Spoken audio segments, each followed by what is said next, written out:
Agora que nós chegamos, então, a um ponto em que a gente fez um popurrí das tecnologias, e eu falei, porque nós vamos falar ainda muito da questão de lei, nós vamos ter um módulo inteirinho para falar de privacidade, leis, proteção de dados. Então, aqui a gente está trazendo apenas a questão panorâmica desse processo de construção do metaverso. Mas a gente não podia deixar de falar da evolução das tecnologias.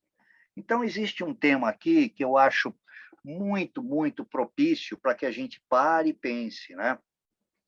Esse tema ele foi proposto pelo diretor de engenharia do Google, em que ele mostra que existe uma curva, né, exponencial de evolução tecnológica.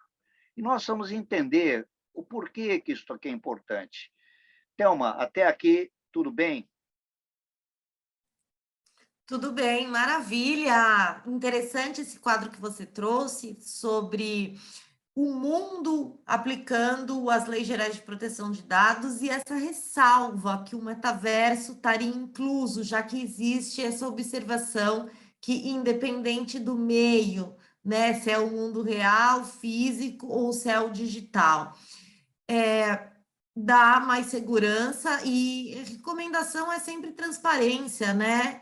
É Perfeito. importante que os clientes, independente de ser pessoas físicas ou jurídicas, tenham ciência de como é que os dados deles estão sendo trabalhados, e não só eles, mas todos os colaboradores têm que estar muito bem alinhados para passar posições quando se é questionado e respeitar a decisão. Se não é autorizado armazenar, ou se você armazena e é necessário retirar qualquer dado que seja, tem que ser executado e sua empresa, os seus sistemas têm que estar preparados para isso. Não adianta vir só com ideias mirabolantes para o projeto metaverso sem ter esse respaldo jurídico. E em relação à propriedade intelectual, hoje é muito facilitado, tá? Antigamente você era obrigado a contratar um advogado, que além do custo do advogado, você também tinha que pagar as taxas para onde você quer aplicar essa proteção de propriedade intelectual. Hoje tem plataformas digitais que fazem isso de forma mais rápida para você, economizando esse trabalho que antes era exclusivo para alguns especialistas. E pesquise, porque quando a gente fala sobre propriedade intelectual, você tem só uma ideia hoje, não tem um produto, também é possível você fazer esse registro. E, de acordo com a data que você se matriculou no curso, você ganhou como bônus a conferência IoT 2022, e lá a gente tem uma palestra específica explicando esses caminhos e falando um pouco de valores, quanto custa hoje para registrar intelectualmente propriedades. Bora lá, na curva. Perfeito, perfeito, Thelma, muito bom. Agora, a gente está quase encerrando aqui a nossa aula, né? Mas é importante entender aonde que vai, por que estamos no momento certo para o metaverso e por que que a gente fala que ainda vai levar um certo número de anos para que haja toda essa evolução. Então, a resposta está aqui, né? Quando a gente vê que em 2001, é, eu digo assim, o diretor, né, Ray Kurzweil, ele diretor do Facebook, aliás, do Google hoje, ele trouxe a teoria, né, das mudanças aceleradas. Né? O Google é uma das maiores empresas e tem pensadores, muita gente trabalhando. Né? Então, ele diz assim que a teoria das mudanças aceleradas ela vai mudar, ela estende a lei de Moore. A lei de Moore é aquela lei que diz que há um crescimento exponencial dos computadores, né? Que ele dobra a cada intervalo de tempo, vai dobrando a capacidade computacional. Então, aqui, na verdade, ele estabelece, e ele tem muita literatura, tem livros escritos sobre este assunto, né? Que ele estabelece que nós vamos ter uma estrutura de mudança muito acentuada, que é chamado de singularidade tecnológica. Essa singularidade, o que, que é? É a hipótese que relaciona o crescimento desenfreado das tecnologias, o crescimento exorbitante, né?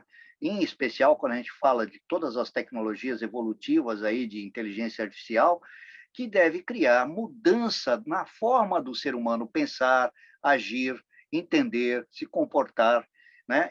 Esta mudança social em larga escala é chamada de singularidade.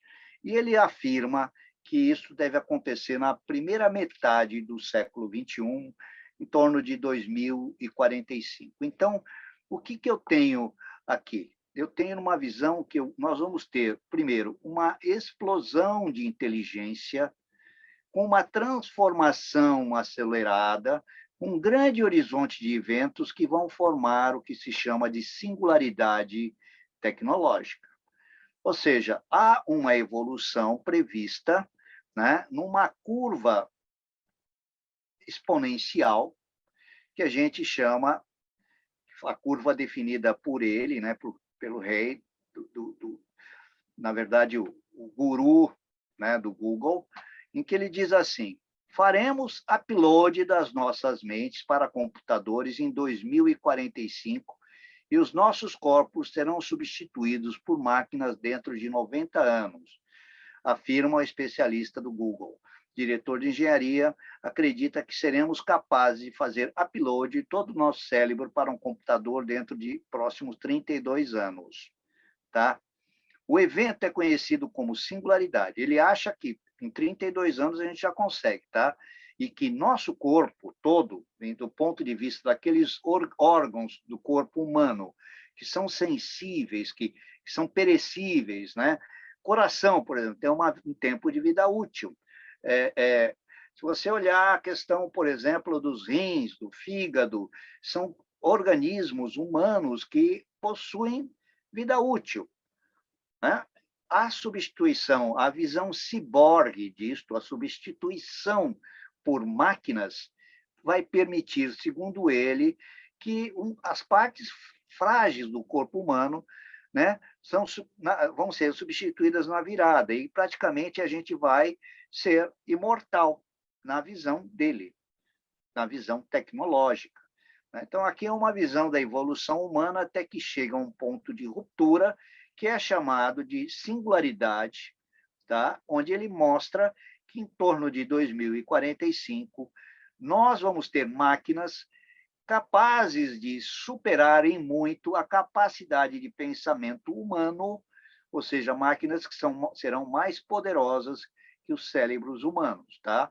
E aí, então, nós temos o rompimento e uma mudança, né, das práticas do dia a dia, da sociedade, da tecnologia, o que hoje é importante. Então, a forma de ganhar dinheiro, a forma de influenciar pessoas, a forma de... será que vamos ter um governo democrático? Ou será que a democracia será o governo? Então, tem muita coisa para pensar, tá? A gente tem essa visão, um governo democrático, ou a democracia é o governo. Então, esse é a máxima aqui, e vamos pensar como é que isso vai evoluir. Eu termino aqui a nossa aula de hoje. Eu queria saber, Thelma, se você acredita que na somatória das tecnologias, eu falei pelo menos 90% a mais do que o mercado fala das tecnologias que se envolvem com metaverso.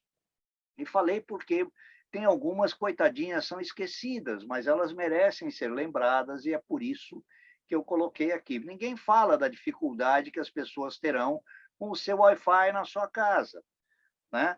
Ninguém fala do problema que existe na questão do delay, da latência, e o quanto isso é importante para a comunicação com o metaverso.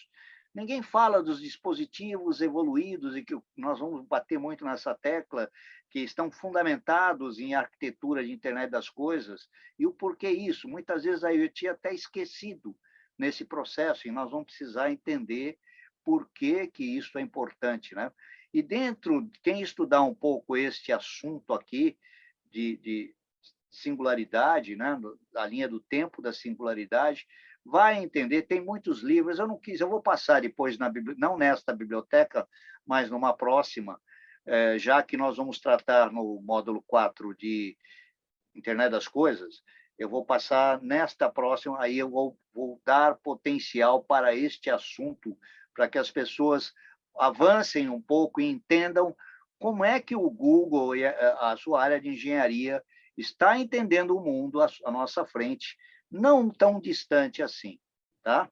2045 não está muito distante assim. Pode ser que muitos dos que estão jovens aqui hoje assistindo os nossos cursos, com certeza cheguem lá. Ok, Thelma, dúvidas aqui? O que você pode falar para a gente encerrar aqui, minha querida? Eu quero comentar aqui para os alunos que quando o professor João faz essa afirmação, a gente acompanha os outros cursos e a gente quer diferenciar o nosso curso aqui com uma construção sólida de conhecimento para que se desenvolva projetos sustentáveis e não é só o hyper do metaverso. Pode ser que seja um hyper, daqui a pouco ninguém fale mais, só que o conteúdo que você está tendo base aqui, ele vai servir como você atua num líder transformacional, independente do ramo que for, né? Por isso que essa base de conhecimentos sólidos e, assim, pequenas coisas, achei muito interessante a questão do web browser da última aula, professor João, porque é a virada de jogo para que as coisas façam a diferença nos mundos metaversais. Não dá para não ter ele como pauta, ou deixar esquecido, ou não, né, iludir os investidores quando diz um projeto, tem que ter essa ciência. Sobre a questão desses temas, né, singularidade, esse futuro, tem muita coisa para discutir, né? Porque hoje eu acho que quem tem medo da máquina, eu sempre uso como referência que as máquinas não têm sentimentos. Mas agora você vem falando de singularidade. Hoje você citou também sobre a ciência cognitiva. E eu não sei o que espera nos próximos módulos do curso em detalhes, mas nessa evolução, né, que começa a não ter mais diferença das máquinas com as pessoas, a gente pode entender que as máquinas vão ganhar sentimentos? Olha, as máquinas elas continuarão sendo um grande apoio para a humanidade, como elas são hoje. Só que hoje elas, vamos dizer assim, elas prestam já vários serviços, né, para nós, e a gente muitas vezes não percebe isso. Se torna tão natural, né? Você com a sua assistente digital, né, diz para ela, fala, olha, eu quero saber sobre isso. Ela te responde hoje, né? Já conectada à internet, a sua Alexa da vida, por exemplo, né? Você hoje olha para dispositivos que você tem e não se dá conta de como certas interfaces elas são importantes e significativas e como houve evolução. Então, por exemplo, falando de IoT aqui, Thelma, quando eu olho por um teclado e um mouse de computador sem fio, teclado e mouse sem fio, eu estou falando de que tecnologia? Eu estou falando de um device que tem estrutura mecânica, elétrica, que transmite dados, que chega lá. Né? Você tirou eu tinha mais um slide que é o encerramento, mas tudo bem. Ele chega lá e eu digo assim, ele traz para a gente a noção de que há uma evolução disruptiva acontecendo no dia a dia e nós não nos damos conta. Não foi tão natural há anos atrás o teclado e o mouse não ter mais fio. Não foi natural. Quem se preocupou com isto? Né? Quem falou que era um device IoT? O que caracteriza a internet das coisas é que você pega coisas, conecta em um certo processo, transmite dados. Então, a nossa transmissão de dados, seja lá qual for o padrão, né? Bluetooth, qualquer um padrão de transmissão, tanto do mouse quanto do teclado, nós estamos usando o conceito de IoT. Né? A hora que você põe um óculos virtual aqui, que está conectado por Wi-Fi ou qualquer outro padrão, Você tem, no fundo, um dispositivo conectado em rede, com sensores, porque o teclado tem sensor, é lógico, para cada tecla é um sensor. O mouse tem sensor, sim, um sensor óptico, que mostra a posição geoespacial do deslocamento da luz. Então, ele tem sensor, né? Ele tem comunicação de dados, porque ele precisa transmitir esses sinais para um dispositivo central que vai interpretar tudo isso para uma inteligência ali. Então, quando a gente começa a observar que N tecnologias já estão aportadas, já estão aí, estão numa curva de evolução, eu me pergunto, será que quando chegarmos nesta parte da singularidade, nós vamos estar percebendo que chegamos lá? Ela foi tão natural, cresceu de forma tão natural. Bem, o último... É verdade, professor. E tem uma coisa, né? Nessa slide de singularidade, a gente está falando do humano com o digital, mas tem também as coisas, né? Porque a gente está aqui falando do avatar da pessoa com os dispositivos conectados, para que possa ser registrados nossas sensações, nossos sentimentos, tanto em ida como em vinda, né? Então, quando que eu falo assim, se eu estou vendo alguma coisa, né? Meu avatar tá no gelo, eu vou sentir frio, mas ao mesmo tempo eu posso passar ou o do meu cérebro, o que está acontecendo, para os mundos virtuais, né? Então tem esses dois caminhos. Só que além dos humanos, a gente tem as coisas e os outros animais.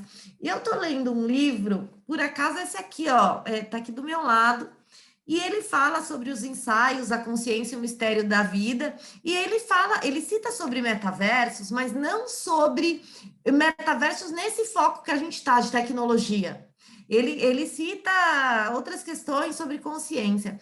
E quando a gente vê, né, o potencial do ser humano, e que eu acredito muito nesse poder da gente entender não só o nosso cérebro, mas os outros órgãos, que é aí que nós vamos ter espaços para estudar mais o corpo humano, o potencial humano. Mas tem um fato que eu li e que eu gostaria de citar aqui, que é trazendo que os animais têm alguns sentimentos. Então, a minhoca, ela se encolhe se você dá uma cutucada nela, você faz alguma coisa. Isso é o quê? Se estima que isso seja um sentimento de medo. Que quando a gente tem medo de alguma coisa, alguém vem assaltar a gente automaticamente se encolhe. É uma reação inconsciente. Perfeito. Perfeito, natural, né? Natural do ser humano e de todos os seres vivos. Inclusive no reino vegetal. Você tem plantas que reagem a estímulo do medo, da fome. As plantas carnívoras têm esse tipo de comportamento mecânico, inclusive, né? Ela emboca, né? Vamos dizer assim, ela consegue pegar e comer um inseto sentindo que ele pousou dentro das suas estruturas, né? E você tem vários exemplos no mundo animal, no reino animal, sobre isto, tá certo? Então, é muito interessante. Mas nós vamos, no próximo módulo, nós vamos ter oportunidade de falar de transhumanismo, de falar de coisas assim bastante avançadas, inclusive, né, olhando esse aspecto de BCI, da interface cérebro, vamos dizer assim, inteligência, né, humana, interface eletrônica ligada ao nosso cérebro, que tem tudo a ver com a internet das coisas, a gente vai falar, e aí vai ser muito interessante para as pessoas entenderem o ciclo de desenvolvimento, né, de interfaces que vão permitir que nós, seres humanos, percebamos, né, nossa interatividade com os mundos metaversos. Ou seja, eu estou presente no metaverso, estou sentindo o que está acontecendo lá, aquilo que você falou, se está frio, se está quente. Calor ou seja, a questão térmica é alguma coisa muito fácil hoje de se produzir e de interpretar a partir já dos recursos que temos, né? A gente vai falar, principalmente na parte dos 5 sentidos, já falei dos 5 sentidos, que já são possíveis, mas vamos reforçar isso. Então, tem muita coisa no próximo módulo e muito interessante. Eu espero que o nosso público goste. E essa questão social tem muito para filosofar, né? A gente vê que muita gente que é ligada nessas áreas de humana ou nessas terapias alternativas, que o pessoal é meio, longe de tecnologia, tecnologia não. E pelo contrário, da mesma forma que a gente está juntando indústrias, então eu estou juntando o campo com o varejo, né, no caso, um produto, ou com a indústria, se eu estou pegando um insumo para fabricar um produto, acompanhar isso para chegar no ponto de venda, e desse ponto de venda até a casa do consumidor, e depois da casa do consumidor, também poderíamos abrir espaços. Então, nessa integração de indústrias, né, de segmentos, eu acredito que um pouco mais tardio, mas vai se entender e até ajudar essas outras terapias, estudos que a gente ainda não tem comprovação científica, mas que toda essa tecnologia pode ajustar e melhorar e a gente entender o que realmente faz sentido e trazer aquilo que não era ciência para a ciência. É um ponto de vista meu, mas antes de terminar, professor, conta para gente que biblioteca é essa? De vários temas em PDF que estão no terceiro módulo. É uma biblioteca maior, que não são nem aqueles materiais de pré-aula, nem de pós-aula, mas é um material para quem quiser, vamos dizer assim, avançar na literatura, em algumas coisas, eu estou indicando alguma coisa, estou fornecendo, está tudo na internet, quer dizer, não estou fazendo nada além de fazer o processo de tradução, 99% deles, alguns artigos. Existem muitos materiais, Thelma, que ele não permite, né? O material em que é produzido de forma fotográfica é um PDF, mas a base dele é fotográfica, você não consegue fazer tradução, né? Não existe mecanismo para a tradução. Então, a gente deixa de dar, mas no final do curso eu vou dar uma biblioteca muito grande para quem tiver interesse, de artigos, de publicações de empresas, etc., porque é esse acervo que faz com que as pessoas interessadas peguem ideias. Veja, não existe neste momento ninguém que saiba tudo sobre tudo, né? Existem opiniões diversas, a gente tem que respeitar a opinião dos outros, mesmo achando que não esteja certa, mas está lá, está publicado, está escrito, e aí compete a nós mesmos que estamos participando, né, ter o nosso senso crítico, avaliativo, entender e falar, não, isso aqui não faz sentido, isso aqui não se conecta com aquilo, a pessoa escrever isto não entendeu, ou então aqui eu preciso rever meu conceito, tá? Então, são coisas assim que são importantes. Essa biblioteca adicional é exatamente para proporcionar aos interessados a leitura complementar de material sério e mais amplo aí do mercado, ok? Ok, maravilha. Então, a gente ganhando tempo com essa biblioteca para a base de pesquisa, porque a gente também quer saber que área que você está atuando, o que você está pensando sobre metaverso, porque como o curso, vocês que estão nessa primeira turma, está sendo construído, a gente tem como ressaltar e trazer casos mais aplicados para o seu negócio, para o seu momento. Então, aproveito para agradecer os comentários que os alunos têm deixado na plataforma, para que continuem deixando e não saia dessa videoaula sem deixar o seu comentário. Obrigada, professor João. Ok, tudo de Quer bom. pôr o Até a outro próxima. slide? Você quer Não, mostrar o o outro? último slide é um agradecimento. Tchau, tchau, obrigado. Tá certinho. Um abraço para todos.